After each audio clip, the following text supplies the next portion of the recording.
Buenos días tengan todos ustedes.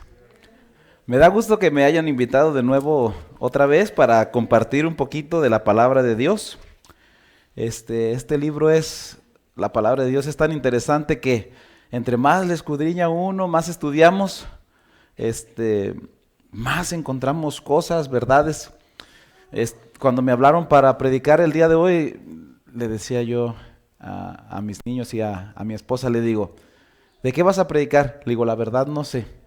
Le digo, es que lo que pasa es que empiezo un tema y se alarga tanto, que no hay un tema cortito, le digo, o sea, que podamos hablar 30 minutos, 45 minutos de tan extensa que es la palabra de Dios y como un versículo nos va llevando a otro y otro versículo nos va llevando a otro y así sucesivamente. Pero les dije, bueno, hoy, dice mi niño, dice, pues entonces háblanos como si fuera como una escuela, como cosas como ¿qué nos podrías enseñar tú de cosas que no nos hayan dicho antes o algo nuevo que podamos aprender o no tan nuevo, ¿verdad? Sino algo que no esté tan trillado y no hemos escuchado tantas veces, aunque yo pienso que casi ya lo hemos escuchado todo, ¿verdad? Entonces, el tema de hoy también no hallábamos cómo titularle, le digo, le pondremos la pluma mentirosa o una verdad oculta. Entonces combinamos las dos, una verdad oculta por la pluma mentirosa. De eso vamos a hablar hoy, acerca de una pluma mentirosa, por cierto que se parece a la mía porque no quería escribir, ¿verdad? Entonces, antes de empezar con el tema de hoy, la palabra de Dios, voy a invitarlos de nuevo a arrodillarnos para pedir la bendición, que Él nos guíe en lo que tenemos que hacer y decir. Padre nuestro que está en el cielo, santificado sea su nombre, Señor. Alabado y bendecido sea por todos los tiempos, Señor. Gracias le damos, Señor, porque usted es bueno y por su infinita misericordia hacia con nosotros, Señor. Que a pesar de cómo seamos, usted muestra su grande amor para con nosotros. En este momento, Señor, nos disponemos a aprender un poco de su palabra, de tantas cosas bellas que usted ha dejado para nosotros en este libro que es su palabra santa, Señor. Gracias le damos pues por todo y pedimos que este mensaje nos deje un buen sabor de boca y una buena enseñanza para que podamos aplicar algo para nuestras vidas. Acompáñanos pues y sea con nosotros. Mande su Espíritu Santo en el nombre de nuestro Señor Cristo Jesús. Amén. Vamos a empezar nuestro tema y lo vamos a iniciar con la lectura bíblica que se encuentra en el libro de Jeremías, en el capítulo 8. Jeremías capítulo 8, versículo 8. Dice así: ¿Cómo decís? Es una pregunta, si notan ustedes el signo de interrogación al principio. ¿Cómo decís, nosotros somos sabios y la ley de Jehová está con nosotros?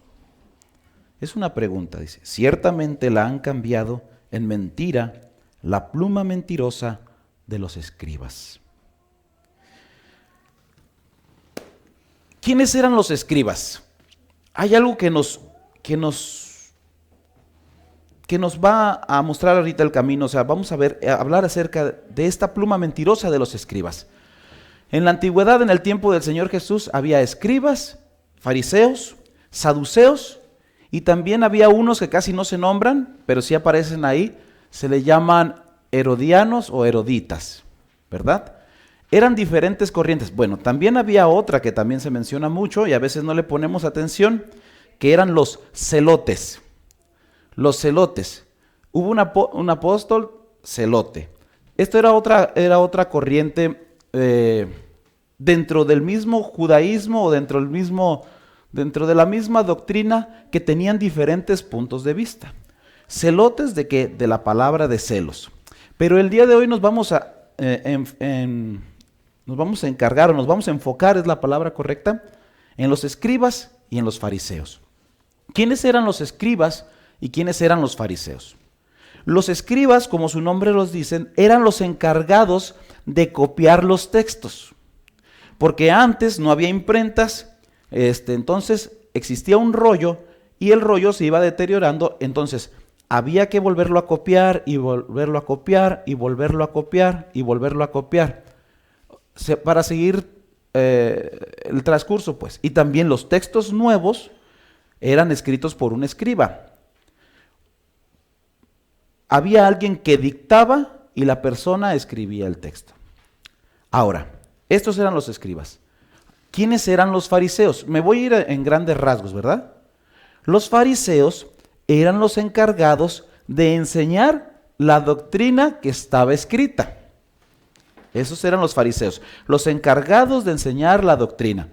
Si lo moviéramos a nuestros tiempos, serían los maestros, los pastores, los sacerdotes, los laicos. Todos estos vendrían siendo los fariseos. Entonces, ¿qué es lo que pasa aquí? Aquí nos está diciendo este versículo que tengamos cuidado con la pluma mentirosa de los escribas y de los fariseos. Y eso es lo que queremos o voy a tratar de explicar hoy. ¿Acaso habrá mentiras entre los escribas y los fariseos? ¿Acaso habrá quedado una mentira por ahí oculta, o no una, sino varias mentiras? Vamos a ver lo que nos dice Mateo capítulo 12. Mateo capítulo 12, versículo del 1 al 3. Mateo capítulo 12, versículos del 1 al 3. Dice así. Parece que no quedó bien, no quedó bien escrito mi.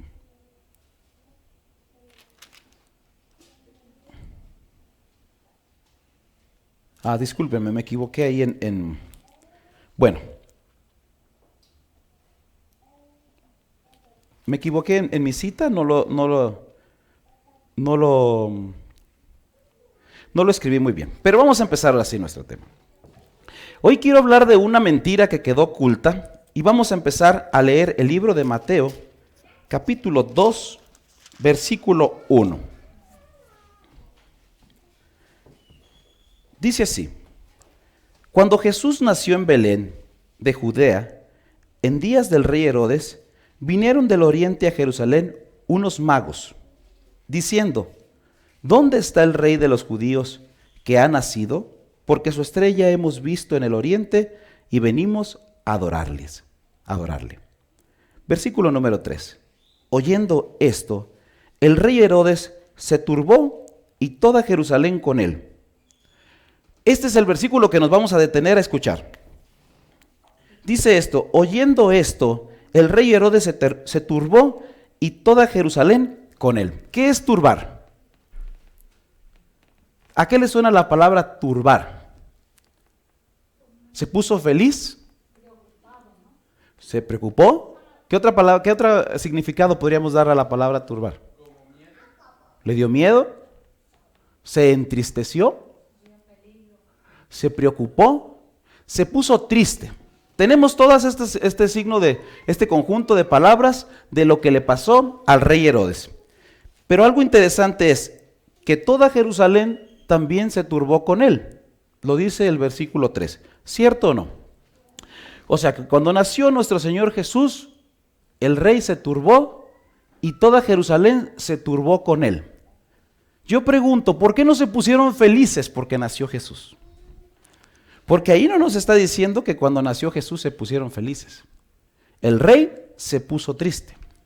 Ahora, para poder entender bien esto, vamos a ver, ¿quién era el rey Herodes? ¿Quién de ustedes sabe quién era el rey Herodes? ¿Era rey de dónde? Rey de los judíos, era el rey de Israel. No era un rey romano, ¿sí? Al ser rey judío o rey de Israel, vendría siendo como, menciónenme otro tipo de rey de Israel. ¿Qué reyes recuerdan de Israel? Saúl, el rey Saúl. ¿Quién más? El rey David, el rey Salomón, y etcétera. Hay muchísimos reyes que fueron.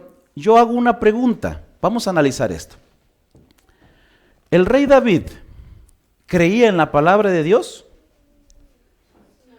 Sí. ¿El rey Salomón creía en las cosas de Dios? También. ¿Saúl creía en las cosas de Dios?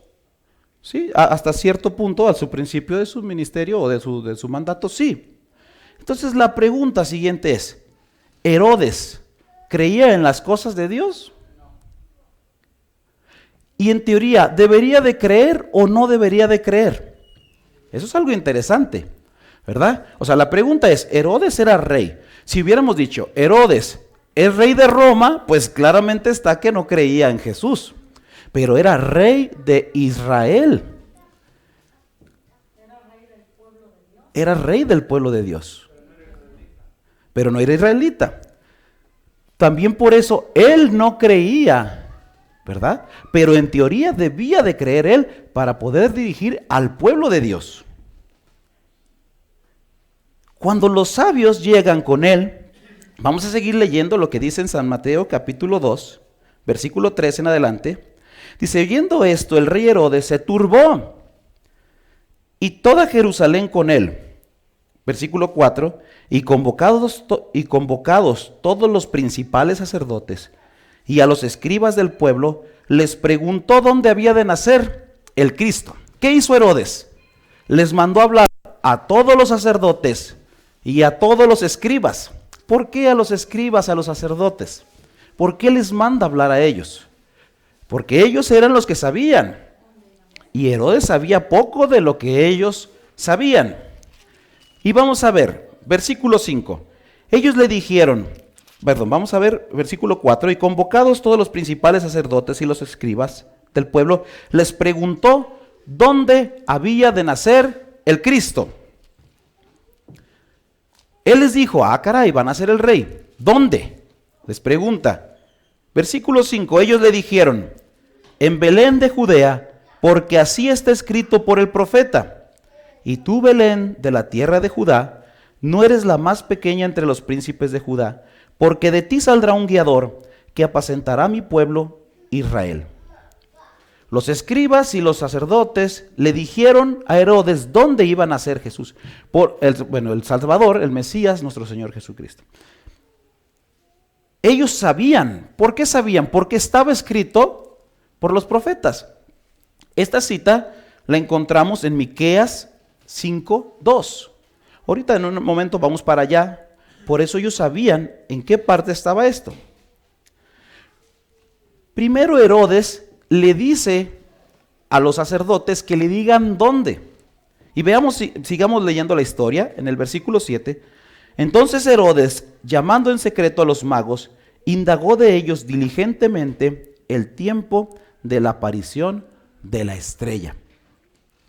Una vez que Herodes se dio cuenta, dice, ¿van a ser el Salvador? Sí, ya sabía dónde, en Belén. Ahora él fue muy listo, se fue con los sabios y les dice, indagó de ellos. Y dice, diligentemente, les preguntó con detalle dónde y de dónde habían sacado eso de la estrella, de dónde iba a aparecer, por qué apareció la estrella, cuándo iba a nacer Jesús. Y él sabía, Herodes, por medio de los sabios y de lo que les preguntó a los escribas y fariseos, sabía que era el tiempo de que naciera Jesús y sabía que era el tiempo de que naciera el rey también. Y sabía el lugar donde iba a nacer. Y ya sabemos la historia. Dice, enviándolos a Belén, dijo, id allá y averigad con diligencia acerca del niño, y cuando le halléis, hacedmelo saber, para que yo también vaya y le adore. Sabemos la historia de este Herodes. Este Herodes muere. Después queda un hijo de él, que también se llamó Herodes. Y la pregunta que nos viene aquí es, ¿Herodes creía en las cosas de Dios? ¿Herodes creía en las cosas que los judíos explicaban? ¿Ustedes qué creen? ¿Que sí o que no? ¿No? Vamos a ver lo que nos dice la Biblia. ¿Sí? Vamos a ver lo que nos dice Marcos 6, capítulo 20.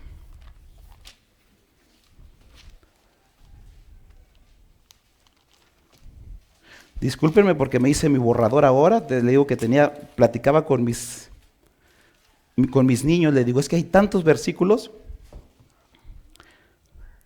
Vamos a ver lo que dice ahí. Marcos 6, capítulo 6, versículo 20. Porque Herodes temía ¿a quién? A Juan, sabiendo que era varón justo y santo, y le guardaba a salvo, y oyéndole se quedaba muy perplejo, pero le escuchaba, ¿de qué? ¿Creía en Juan Herodes o no creía en Juan? O sea, ¿creía en las cosas de los judíos o en las cosas de Dios Herodes, sí o no? No, no las hacía, pero él sabía que sí existían, o sea, que sí eran cosas, o sea, aún dijera lo que dijera, él sabía. Por eso él tenía miedo cuando Juan lo acusaba de que él estaba con una mujer que no debía de estar, ¿verdad? ¿Se recuerdan? O sea, le dijo, eso es una falta lo que tú estás haciendo, es una falta como rey de Israel. Si Herodes fuera alguien que no le interesaba, pues no importaba, pero él regía las cosas de Israel, por lo tanto no podía hacer eso. Y Herodes se sentía ofendido cuando Juan lo señalaba, pero lo señalaba con una buena razón. Sabemos la historia, Herodes manda matar a Juan, ¿sí? Vamos a analizar ahora lo que dice Mateo capítulo 14, vamos a estar viajando, o sea, paseando por nuestra Biblia, para que veamos los detalles tan bonitos que nos dice la palabra de Dios. Mateo capítulo 14, versículo 1. San Mateo capítulo 14, versículo 1. Dice, en aquel tiempo Herodes el tetrarca oyó la fama de Jesús y dijo a sus criados, este es Juan el Bautista que ha resucitado de los muertos y por eso actúa en él los poderes, porque Herodes había prendido a Juan y le había encadenado y metido en la cárcel por causa de Herodías, mujer de Felipe su hermano, porque Juan le decía, no te es lícito tenerla. Y Herodes quería matarle, pero temía al pueblo porque tenían a Juan como profeta. Ahí está de nuevo. ¿Qué pasa con Herodes? ¿Le tenía miedo a Jesús? Una pregunta. Él veía que Jesús hacía milagros. ¿Le tenía miedo Herodes a Jesús? ¿Sí o no? Sí. ¿Pero por qué? ¿Por qué le tenía miedo? Pensaba que era Juan el Bautista. A que él mismo había mandado matar. Porque él sabía que lo que había hecho estaba mal. Tanto Herodes su padre como Herodes sabían que el Señor Jesucristo era Jesús. Y no nada más él, los escribas y fariseos también lo sabían. Vamos a ver esto. Vamos a ir a el libro de San Juan. Vamos al libro de San Juan, capítulo 3.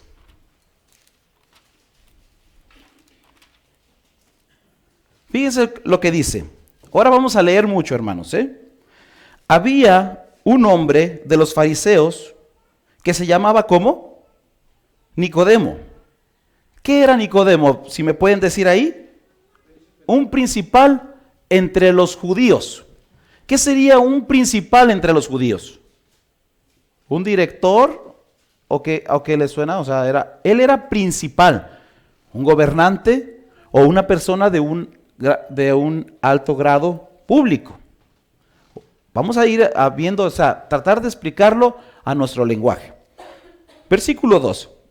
Este vino a Jesús de noche y le dijo, primera cosa interesante ahí, Rabí, maestro, sabemos que ¿qué? Que has venido de Dios como maestro, porque nadie puede hacer las señales que tú haces si no está Dios con él. A ver. Vino Nicodemo, que era principal entre los sacerdotes, entre los judíos, y le dice, Rabí, siendo que a nadie se le debe de llamar Rabí. Siendo que a nadie podemos llamar rabí ni maestro. Recuerdan que hay una parte donde dice maestro, bueno, no, o sea, no me llames bueno, porque bueno solamente hay Dios. Y recuerdan donde habla acerca de lo del Padre, ahí lo vamos a leer ahorita también, que dice, a nadie llaméis rabí. Así como Jesús sabía que a nadie había que llamar rabí, ¿por qué un principal le dice a él rabí? Porque lo reconocían como autoridad. Ahora, vamos a ir desglosando poco a poco de lo que quiero hablar. Él le dice, rabí, sabemos. ¿Por qué no le dijo sé? No está hablando en tiempo singular, está hablando en tiempo plural. Le dijo, sabemos que has venido de Dios. ¿En nombre de quién está hablando? Si él es un principal entre los judíos, entre escribas y fariseos, ¿quiénes sabían quién era Jesús? Todos. Ellos no sabían si él era Jesús. Claro que sabían que era Jesús. Claro que sabían que era el Mesías. Porque Nicodemo le dijo, sabemos que has venido de Dios porque nadie puede hacer las señales que tú haces. No hay un pretexto que escribas y fariseos si supieran o no supieran que Jesús, era el Mesías. Ellos sabían. Vamos a ver, entonces, ¿en qué se excusaban? ¿En qué se excusaban los escribas y los fariseos? Para ver esto, vamos a viajar antes del libro de Mateo, al libro de Malaquías, está pegadito en el Antiguo Testamento, Mateo y Malaquías, capítulo 4. Versículo 1 al 6. Dice así, porque aquí viene el día ardiente como un horno, y todos los soberbios y todos los que hacen maldad serán estopa. Aquel día que vendrá los abrazará, ha dicho Jehová de los ejércitos, y no les dejará ni raíz ni rama. Versículo 2, mas vosotros los que teméis mi nombre, nacerá el sol de justicia, y en sus alas traerá salvación, y saldréis y saltaréis como becerros de la manada. Viene el punto que confundió a los escribas, dice así, hollaréis a los malos, los cuales serán ceniza bajo las plantas de vuestros pies, en el día que yo actúe, así ha dicho Jehová de los ejércitos. Vamos a dejar hasta ahí. ¿Quién dice el profeta Miqueas que habría de nacer? En aquellos días nacerá ¿quién? ¿El sol de qué? El sol de justicia. ¿Quién era el sol de justicia? Cristo Jesús. Nuestro Señor Jesús era el sol de justicia. Y el versículo 3 dice, hollaréis a los malos, los cuales les será ceniza bajo las plantas de vuestros pies, en aquel día que yo actúe, ha dicho Jehová de los ejércitos. La pregunta es, ¿pasó eso? Hollaréis a los malos bajo las plantas de sus pies. ¿Pasó eso? No. Pero yo pregunto a ustedes, ¿nació el sol de justicia? Sí. Pero vamos a ver hasta dónde llega el engaño de esta pluma mentirosa. Ellos, ¿qué esperaban los escribas y fariseos que fuera Jesús? ¿Qué esperaban que fuera? Un rey terrenal. Exactamente, un rey que los sacara de la esclavitud, que los liberara del yugo romano. Pero nos vamos a dar cuenta que ellos sabían que Jesús era eso y ni aún así lo aceptaron. ¿Sí? Ellos esperaban que Jesús fuera el libertador, mas el Señor Jesús era el libertador.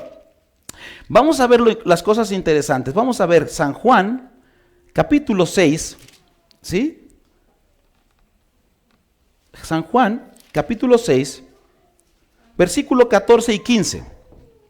Veamos lo que dice. Aquellos hombres entonces, viendo la señal que Jesús había hecho, dijeron, ¿qué dijeron? Este verdaderamente es el profeta que había de venir al mundo, pero entendiendo Jesús que iban a venir para apoderarse de él y hacerle rey, volvió a retirarse al monte solo. Vamos a hacer un recuento. ¿Qué está pasando aquí? ¿Qué milagro hizo el Señor Jesús cuando decidieron hacerle rey? Multiplicó los panes. Fíjense bien, vamos a hacer un recuento de milagros o una historia de los milagros que hizo nuestro Señor Jesús. ¿Qué milagros hizo nuestro Señor Jesús? Sanó enfermos, curó ciegos, Ayúdenme, ¿qué más? Leprosos, cojos, ¿qué más? Ciegos, dijimos, mudos, ¿qué más? Resucitó muertos, está muy interesante. Pero yo le pregunto, cada que el Señor Jesús sanaba a un ciego, ¿lo quisieron hacer rey? No. Cada que el Señor Jesús, ¿sí?, sanaba a alguien de lepra, ¿lo quisieron hacer rey? Lo querían matar, dice, no, no lo querían hacer rey. No lo querían hacer rey. Fue hasta que alimentó 5,000 personas con casi nada de comida que dijeron, este es el profeta.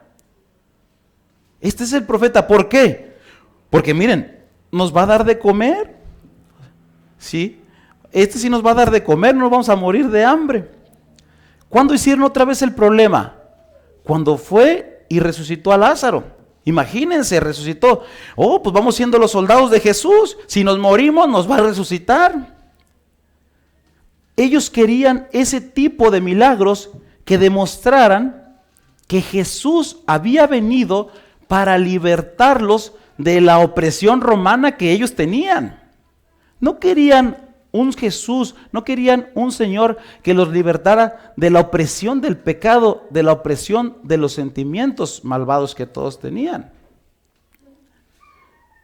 Y vamos a ver si ellos sabían, ¿sí? Vamos a ver si ellos sabían. Vamos a viajar mismo capítulo, en el mismo libro de Juan, en el capítulo 7, ¿sí? Versículo 25. Vamos a ver lo que dice ahí. Decían entonces unos de Jerusalén, ¿no es este a quien buscan para matarle? Pues mira, habla públicamente y no le dicen nada. ¿Habrán reconocido en la verdad los gobernantes que este es el Cristo? O sea, lo dejaban predicar, pero los gobernantes no querían que Jesús predicara. Dice, pues mirad, versículo 26, habla públicamente y no le dicen nada. ¿Habrá reconocido en verdad los gobernantes que este es el Cristo? Pero este sabemos de dónde es, mas cuando venga el Cristo, nadie sabrá de dónde sea.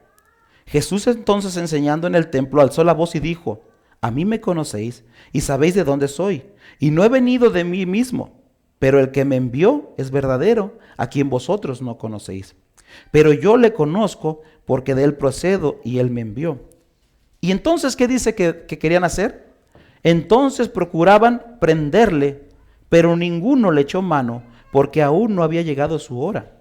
Y muchos de la multitud creyeron en él y decían, el Cristo, cuando venga, hará más señales que las que él hace. Es una pregunta.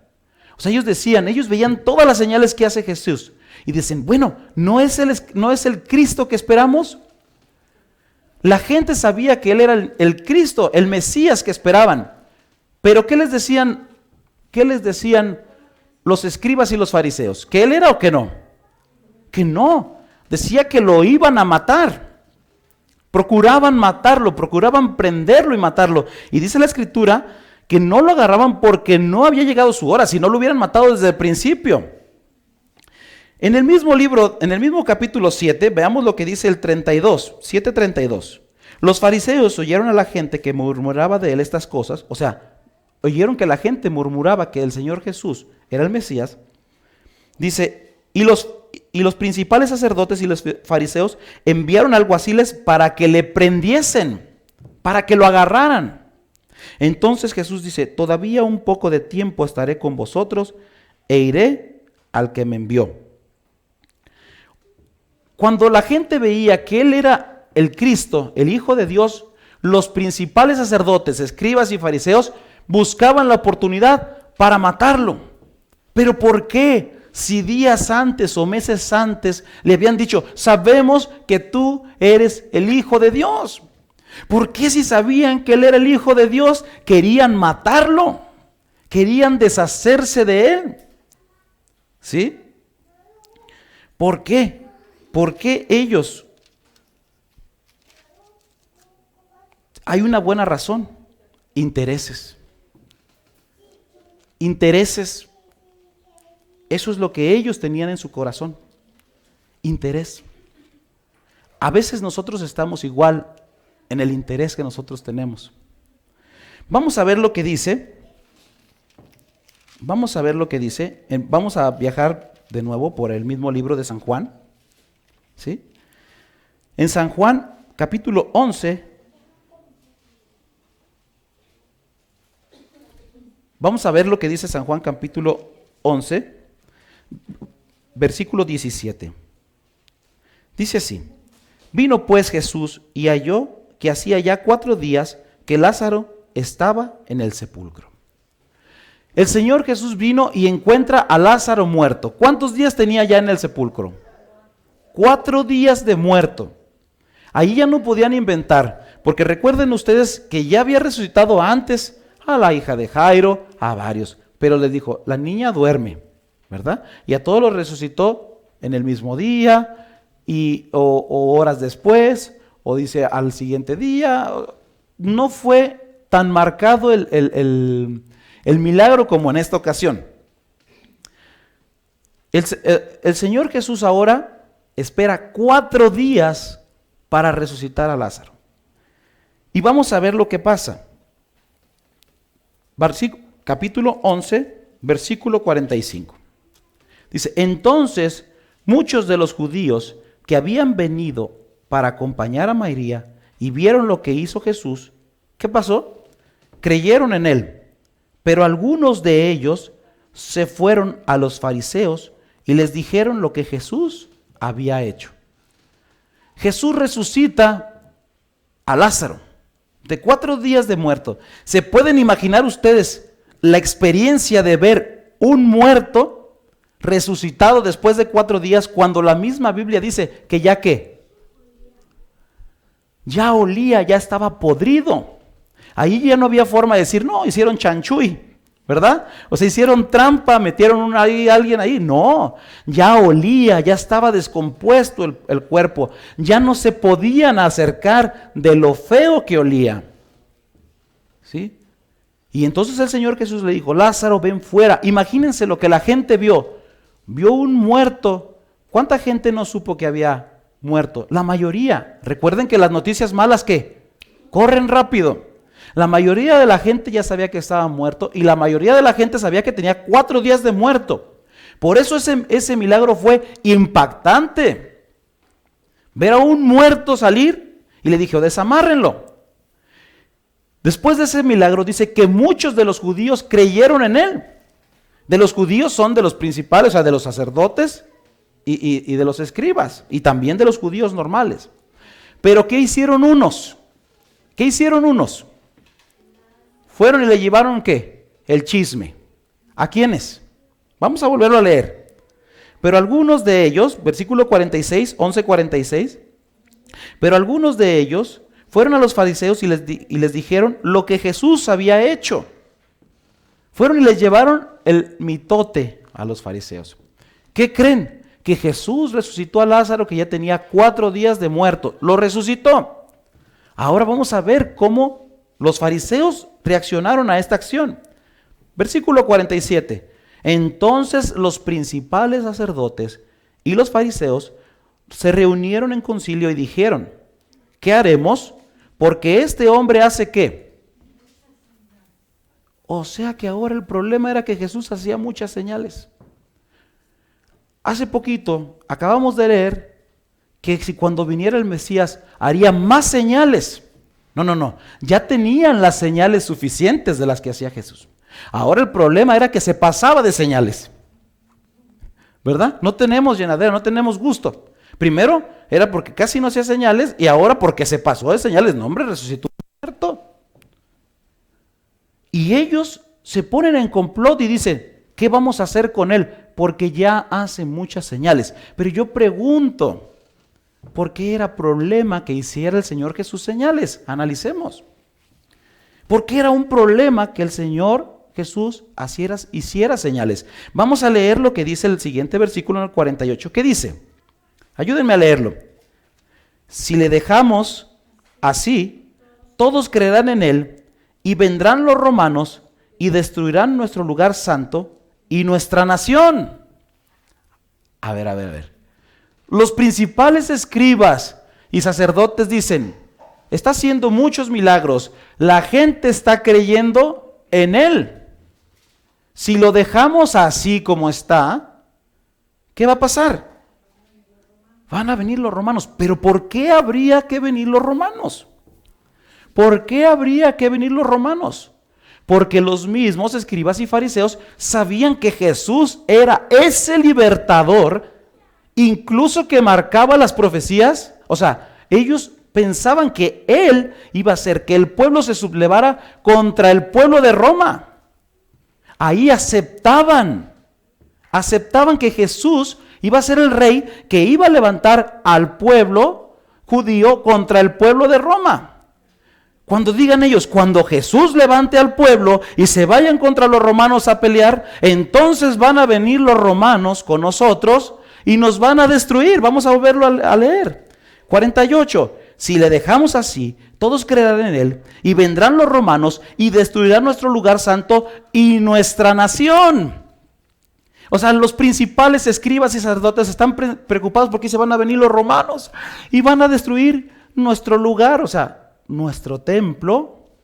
¿Van a destruir nuestro templo? Vamos a ver si es cierto. ¿Quiénes dijeron esto? Versículo 49. Fíjense bien. Entonces, ¿quién? Caifás, uno de ellos, o sea, era uno de los principales escribas y fariseos. ¿Y quién era? Noten bien. Sumo sacerdote de aquel año. Era el principal, o sea, dice uno de ellos, pero en realidad era el máximo. El máximo. No fue allá el de abajo, no. Fue el principal. Lo menciona como uno de ellos, pero era el sumo sacerdote de ese año. ¿Qué dice? ¿Qué les dijo él? En el versículo 49 dice, ¿vosotros qué? No sabéis nada. 50. Ni pensáis que os conviene que un hombre ¿qué? Muera por el pueblo y no que toda la nación perezca. O sea que el hombre que habían estado esperando que fuera el libertador, ¿qué dijo el sumo sacerdote? ¿No sabes qué? Jesús va a ser los va a llevar a rebelarse contra Roma y van a venir y nos van a destruir el templo y nos vamos a quedar sin templo. Y nos vamos a quedar, ¿saben? Voy a decir la palabra, sin hueso. Los escribas y fariseos no estaban preocupados por las señales de Jesús. Exactamente igual que no estaba preocupado si iban a ser el rey Herodes, que sabía que iban a ser. No estaban preocupados por eso. ¿Por qué estaba preocupado Herodes? Por la posición. Volvemos a lo mismo, estaba preocupado por el hueso, por su chamba, porque ahora adoraba más ser el rey. Tenía tantos beneficios siendo el rey, ¿sí? Que ese beneficio de ser el rey lo cegaba aún de las cosas divinas. Los escribas y fariseos, que eran los que guiaban al pueblo, que eran los que enseñaban la palabra de Dios, tenían tanto miedo a perder el hueso, discúlpeme si uso esa palabra, o a perder su puesto, que preferían enseñar mentiras al pueblo. Por eso el Señor Jesús dijo, cuídense de la levadura de los escribas y fariseos. Cuídense de la levadura de los escribas y fariseos. Ellos pensaron que era el pan, dicen, no, son las enseñanzas de los escribas y fariseos. Porque ellos hablaban, pero no creían lo que hablaban. Porque por medio de ellos estaba un interés. Y el sumo sacerdote dijo, no nos conviene que Jesús, no nos conviene que Él sea el libertador, mejor vamos matándolo.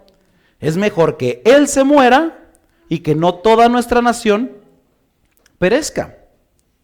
Vamos a ver lo que dice. Versículo 51. Esto no lo dijo por sí mismo, sino que era como era el sumo sacerdote aquel año, profetizó que Jesús había de morir por la nación, y no solamente por la nación, sino también para congregar en uno a los hijos de Dios que estaban dispersos. Y dice el versículo 53, así que desde aquel día acordaron ¿qué? Matarlo. Acordaron matarlo. Una pregunta es, vamos a tratar de hacer un recuento de todo lo que hemos estado tratando de leer. ¿Los escribas y fariseos sabían que Jesús era el Mesías, sí o no? Sí sabían. No pueden decir que no sabían. Ellos no pueden negar que sabían que Jesús era el Mesías. Y aún así osaron por matarlo. ¿Por qué? ¿Por qué? Por el interés, por el poder. Porque el poder corrompe. Hay una frase célebre de Francisco I. Madero, de nuestro México, así como Benito Juárez tiene su frase que dice, el respeto al derecho ajeno es la paz, y también de Francisco I. Madero hay otra que dice, sufragio efectivo, no reelección. Esas son sus frases más conocidas o frases célebres. Francisco I. Madero tiene una frase que dice, el poder absoluto corrompe. Todo, usted quiere ser corrompido, tenga el poder de todo. Y le aflora la maldad. ¿Por qué? No es porque las cosas sean malas o buenas, porque ya nosotros traemos la maldad en nuestros corazones. Ya traemos equivocado lo que nosotros consideramos como bueno. Ya traemos equivocado las cosas que nosotros pensamos que son buenas. ¿Qué beneficios tenían los escribas y fariseos del tiempo de Jesús? ¿De qué beneficios gozaban? ¿Creen ustedes que tenían buena casa? Sí. ¿Creen ustedes que tenían dinero? Sí. Tenían todas las comodidades que una persona, incluso igual que en nuestros tiempos. O sea, ellos vivían de lo mejor que se podía vivir. Por eso ellos no querían que viniera el Señor Jesús, porque ellos iban a perder todo. Pero a veces nosotros, vamos a centrarnos ahora en esto, a veces nosotros volteamos y decimos, es que los malos de los escribas y fariseos, es que ellos eran malos porque escondieron la verdad, es que ellos no quisieron decir las cosas, es que ellos no aceptaron a Jesús. El mensaje de aquellos tiempos era que aceptaran que iba a venir el Salvador, o sea, el Mesías. Ese es el mensaje de aquellos tiempos. Pero ahora nosotros tenemos un segundo mensaje. Ya no es que viene el Mesías, sino que ahora viene el Señor Jesucristo por segunda vez por nosotros. Y yo les voy a decir, ¿qué nos viene a la mente cuando yo les digo, hermanos, amén, nuestro Señor Jesús, nuestro Señor pronto viene? Es más, viene. ¿Decimos amén? Hermanos, yo he escuchado que dicen, ¿y mis 15 años? Oiga, apenas estoy terminando la carrera, que se espere poquito. Nomás que termine la carrera y ya que venga Dios. O ya que trabaje unos 4 o 5 años. Hermanos, me falta comprar mi casa. Creo que en el Infonavit todavía debo como 15 años, entonces nomás que pasen esos 15 años del Infonavit y ya que venga Dios. Ahorita que no se le ocurra venir. ¿Verdad? Que no venga. Hermanos, tengo un negocio que me está yendo tan bien. Me está yendo tan bien que cómo se le va a ocurrir a venir a Dios en estos tiempos. Que no vaya a venir. Por eso el reino de los cielos, dice, bienaventurados los pobres, ¿sí? Porque de ellos es el reino de los cielos. No tengo nada en contra de que seamos ricos o no. Pero es una bendición que nosotros estemos desprendidos de todo lo que tenemos que estar desprendidos para aceptar a la hora que venga nuestro Señor Jesucristo por nosotros.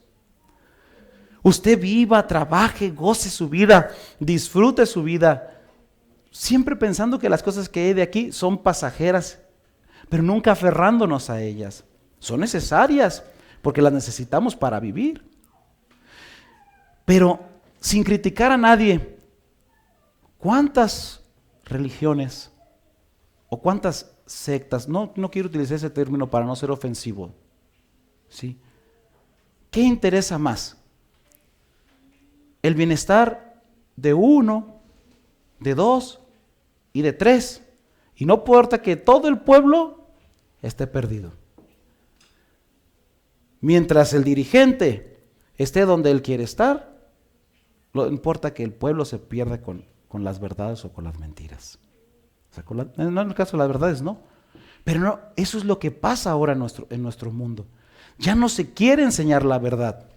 La verdad ya no sale, queda oculta. ¿Por qué ya no sale? Porque hay intereses de por medio.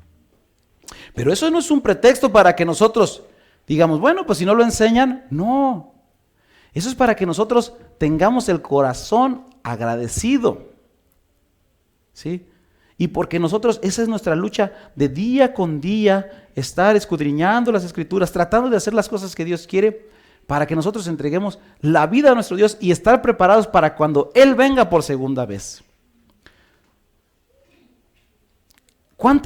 Me llamó la atención lo que dijo nuestro hermano?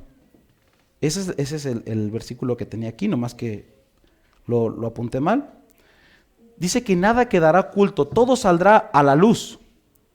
Todas esas verdades ocultas que existen.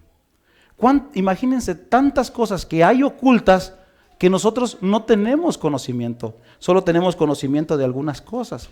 ¿Cuántas veces no se trató de ocultar la Biblia? Que fuera un pecado el que la leyera, que fuera la muerte incluso el que la leyera. Ocultar las cosas. ¿Por medio de quién? Por medio de la pluma mentirosa de los escribas y fariseos. Pero gracias a Dios que estamos en un tiempo donde toda la verdad flota, donde toda la verdad salió arriba, donde no va a haber pretexto para ninguno de nosotros que algo quedó oculto. No. Fíjense bien, hermanos. Hay un versículo que me encanta y con esto voy a cerrar. San Juan, siempre lo voy a compartir, es mi versículo favorito, mi pasaje favorito de la Biblia. San Juan 8, del 31 en adelante. Dice así, dijo entonces Jesús a los judíos que habían creído en él: si vosotros permanecéis en mi palabra, seréis verdaderamente mis discípulos, y conoceréis la verdad, y la verdad os hará libres. O sea, si nosotros permanecemos en la palabra de Dios, conoceremos la verdad, y la verdad nos hará libres. No va a haber un pretexto para que nosotros le echemos la culpa al otro, que el otro fue el que nos enseñó mal.